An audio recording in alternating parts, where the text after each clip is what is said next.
Bienvenidos a su programa Respuestas Apologéticas, un espacio en que desde la razón daremos respuesta a sus dudas sobre la fe. Mi nombre es Dante Urbina, apologista católico, y bueno, los voy a acompañar en este viaje. Vamos a las preguntas. Primero vayamos al texto para dilucidar esto con detalle.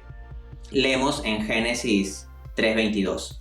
Dijo Dios: He aquí que el hombre es como uno de nosotros, sabiendo del bien y del mal. El contexto de esto es la caída en el pecado original, ¿no? El relato del Génesis en que Adán y Eva comen del fruto prohibido, y al comer del fruto prohibido es como que se les abren los ojos, ven su propia desnudez, se avergüenzan de su desnudez, se ocultan de Dios. Luego Adán echa la culpa a la mujer, ¿no? Le dice a Dios: mira, la mujer que tú me diste fue la que me indujo a esto. La mujer echa la culpa a la serpiente y vemos que se da toda una ruptura. Ahora, cuando se dice que el hombre accede al conocimiento del bien y el mal, no es porque antes no tuviese conciencia moral. De hecho, cuando Eva comete el error de dialogar con la serpiente, porque uno no debe dialogar con la tentación, uno no debe dialogar con la serpiente. De hecho, si tú ves una serpiente que habla, es mala idea que te pongas a dialogar con ella, ¿no? El error de Eva cuando dialoga muestra de todas maneras que ella sí tenía una conciencia moral de las cosas, porque decía que Dios nos ha permitido comer de los diversos árboles menos de este. O sea, ella ya tenía una distinción en su mente respecto de lo que estaba permitido y lo que no, lo que era legítimo y lo que no.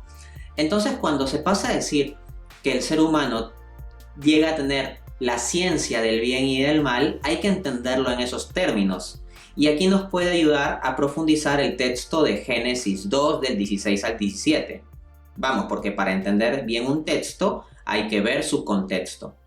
Dice el pasaje: Y ordenó Dios al hombre: de todo árbol del jardín podrás comer, mas del árbol de la ciencia del bien y del mal no comerás, porque el día que de él comieres, ciertamente morirás.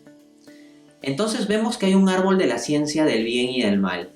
¿Y en qué consiste? Distintos teólogos han discutido sobre esto, y un poco la perspectiva a la que yo he llegado sobre el tema es que el árbol de la ciencia del bien y del mal se corresponde con la capacidad de nosotros mismos determinar lo que está bien y está mal por motu propio, es decir, bajo nuestros propios estándares. En otras palabras, la ciencia del bien y del mal sería aquella que nos daría la capacidad de determinar estándares morales.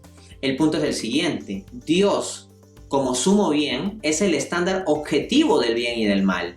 Si el ser humano pretende él mismo inventar sus propios estándares de lo que está bien y lo que está mal y seguir esos estándares propios en lugar de los estándares de Dios, los estándares subjetivos creados por el hombre no se corresponderán con la realidad objetiva de lo que está bien y lo que está mal.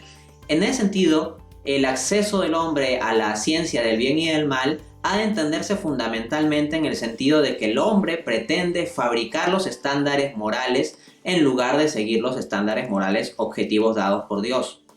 Por lo tanto, la explicación de que el hombre llega a esa ciencia no es que llegue a un mismo nivel de conocimiento que Dios o a la omnisciencia o algo por el estilo, sino más bien que el ser humano se pone a sí mismo en el lugar de Dios pretendiendo que puede generar estándares morales.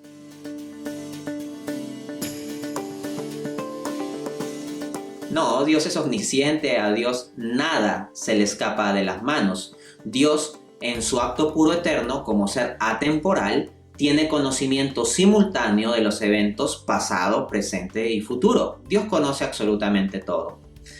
Entonces, ¿por qué Dios permitiría esto, ¿no? Sabiendo que iba a pasar? Una respuesta la podemos hallar en lo que dice San Agustín, en el Enchiridion 8, numeral 27, donde escribe el santo: Dios juzgó más conveniente sacar bienes de los males que impedir todos los males. Entonces, la caída del hombre en el pecado original ciertamente es un mal, y un mal grave. pero nos permite acceder a un bien mayor. ¿Cuál es ese bien mayor? La redención de Cristo. De hecho, en el pregón pascual de la iglesia se suele decir: oh feliz culpa que nos mereciste tan gran redentor. Pensemos en lo siguiente. Los ángeles cayeron también en pecado, un grupo de ellos, ¿no? O sea, de entre los ángeles hubo uno que rechazó a Dios, Lucifer, que dijo: yo no te serviré.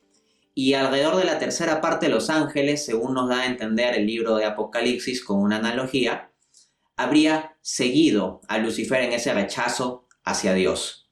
Pero no tenemos ninguna constancia de que Dios se haya hecho ángel para rescatar a los ángeles. Precisamente como los ángeles tienen un grado muy elevado de ontología, son espíritus puros, parece que su acto tiene una particular malicia, no la nota de debilidad que sí se encuentra en el pecado humano. El ser humano, ontológicamente hablando, es menor que los ángeles, en el sentido de que nuestra naturaleza es inferior. Nosotros no somos espíritu puro, trascendente, como sí lo son los ángeles. Entonces, cuando el ser humano cae en el pecado original, al ser el ser humano más débil, parece que esto suscita una compasión de Dios y Dios se hace hombre en la persona de Jesucristo. Dios no se hizo ángel, pero en tanto se dio el pecado original, Dios se hizo hombre, se hizo el nuevo Adán para rescatarnos del pecado en que nos tenía atrapada la acción del primer Adán. Entonces, vemos que Dios permitió el pecado original, pero ya tenía en su mente el habilitarnos la redención en la persona de Jesucristo, que nos eleva a un fin sobrenatural mayor. Porque el fin natural del hombre tal vez sería simplemente vivir en el paraíso, vivir en un paraíso terrenal. Y sí, es un paraíso muy bonito y todo eso, pero no deja de ser terrenal, natural. En cambio, Dios quiere elevar al hombre por la gracia a algo sobrenatural, y eso solo se da en virtud de Cristo. Que Dios ya tenía presente desde el momento de la caída del hombre en el pecado, que le iba a enviar al Redentor en Jesucristo, lo tenemos también como constancia en la Escritura. Así, por ejemplo, en Apocalipsis 13:8 se habla sobre el libro de la vida del Cordero, que fue sacrificado desde la fundación del mundo. Entonces vamos, pero Jesús fue sacrificado en un tiempo posterior. ¿Cómo se dice sacrificado desde la fundación del mundo? Lo que sucede es que en el conocimiento atemporal eterno de Dios, para Dios desde la fundación del mundo ya está presente también el sacrificio de Cristo, y Dios ya tiene conocimiento de eso, y en su providencia ordena las cosas, inclusive el permitir los males como la caída en el pecado. Para responder esto, tomemos primero lo que nos orienta el Catecismo de la Iglesia Católica en su numeral 404. Cediendo al tentador, Adán y Eva cometen un pecado personal, pero este pecado afecta a la naturaleza humana, que transmitirán en un estado caído. Es un pecado que será transmitido por propagación a toda la humanidad. Vamos a explicar un poquito esto. A ver, Adán y Eva serían los primeros seres humanos, la primera pareja humana. Entonces el conjunto de las personas humanas vendrían a partir de Adán y Eva. En consecuencia hay una conexión sustancial por la vía de generación entre Adán y Eva y el conjunto de la raza humana. Pues bien, Adán y Eva fueron creados perfectos, lo que en teología se llama el estado de integridad. Su cuerpo perfecto, su alma perfectos, porque todo lo que sale de manos de Dios es bueno, no hay mal en ellos. Pero luego ellos, por su voluntad libre, decidieron rechazar el estándar de Dios, como hemos explicado, y se complicó todo, ¿no? Entonces, el pecado afecta la pureza del alma de Adán y Eva. Pero como el hombre es una unidad sustancial de cuerpo y alma, al afectarse el alma, queda afectado también el cuerpo, porque el hombre es esa unidad sustancial. Así, por ejemplo, al hacer una torta yo tengo una unidad sustancial de elementos como, no sé, huevo y leche, ¿no? O huevo y chocolate, si va a ser una torta de chocolate. ¿Qué pasa si los huevos están podridos? No importa que los demás componentes estén bien, si en la combinación metemos huevos podridos, la torta va a salir mal. Del mismo modo, en la unidad sustancial de cuerpo y alma espiritual que es el hombre, al ensuciar su alma por el pecado, queda manchado también el cuerpo. El punto es que nosotros estamos conectados por la generación corporal. Es decir, a partir de Adán y Eva, biológicamente, corporalmente, vendrán los subsiguientes elementos de la raza humana. Dios crea individualmente cada alma y la crea pura, limpia, sin pecado. Pero al esta alma unirse con un cuerpo que ya está condicionado por la corrupción o suciedad del cuerpo de nuestros primeros padres, Adán y Eva, esa alma limpia al unirse con el cuerpo, pues nos hará reos del pecado original. Y es una explicación de un mecanismo pues bastante natural, bastante de sentido común, entendiendo bien este orden de cosas de cómo se transmite el pecado original. No es que sea algo que arbitrariamente Dios quiere imponer a cada hombre, sino es algo que se da por la naturaleza misma de las cosas.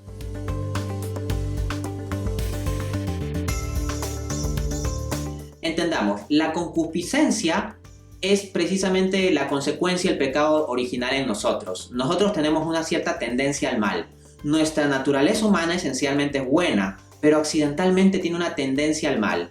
Así, es bueno el deseo de tener posesiones, es legítimo, pero la concupiscencia nos lleva a que esto se transforme en avaricia.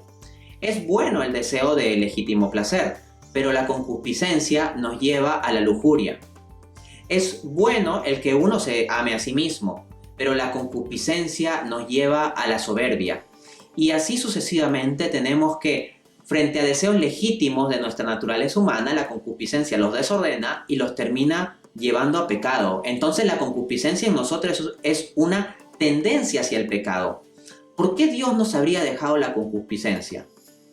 Una razón puede hallarse precisamente en lo que nos decía San Agustín. Si Dios permite los males y no quiso eliminar todos, es para sacar bienes. Y esto nos lo revela el apóstol Pablo, precisamente en su reflexión sobre la situación caída del hombre, de la naturaleza humana por el pecado de Adán. En Romanos 5:28 el apóstol Pablo dice: donde abundó el pecado, sobreabundó la gracia. Entonces, claro, la concupiscencia nos pone en un contexto de pecado, pero Cristo, al haber tomado nuestra carne, al haberse hecho como nosotros en absolutamente todo, menos en el pecado, pues nos consigue la gracia, y esa gracia nos eleva hacia algo más grande, hacia algo sobrenatural. Así, siendo nosotros débiles, con tendencia hacia el mal por la concupiscencia, en virtud de la gracia vamos siendo sanados en nuestra naturaleza y siendo elevados a algo superior a nuestra mera naturaleza. Entonces no es meramente que Cristo nos restaura al mismo estado de integridad que había en Adán, sino que nos lleva a algo más arriba. Asimismo, en 2 Corintios 12, del 7 al 9, leemos que el apóstol Pablo nos dice lo siguiente: me fue dado un aguijón de carne, un emisario de Satanás que me abofetee. 3 veces he rogado al Señor que me lo quite, mas Él me ha respondido: bástate mi gracia, porque mi poder se perfecciona en tu debilidad. Entonces nosotros, cuando nos vemos con tentaciones, cuando vemos que somos débiles, cuando vemos que tenemos una tendencia a la ira, a la codicia, a la lujuria, a la soberbia, reconocemos nuestra propia debilidad moral, y eso nos hace que, en lugar de confiar en nuestras propias fuerzas, confiamos en la gracia de Dios, nos bastamos en la gracia de Dios, y eso nos ayuda a tener una relación de amor más profunda con Dios, que nos consolida para ese fin sobrenatural que es el cielo. En suma, si Dios ha permitido la caída de la naturaleza humana, es para elevarla hacia un fin sobrenatural. Dios ha permitido que se nos quite algo para restaurarnos y darnos incluso mucho más. Esa es la maravilla de la providencia. Y bueno, eso ha sido el programa de hoy. Nos vemos en un siguiente programa.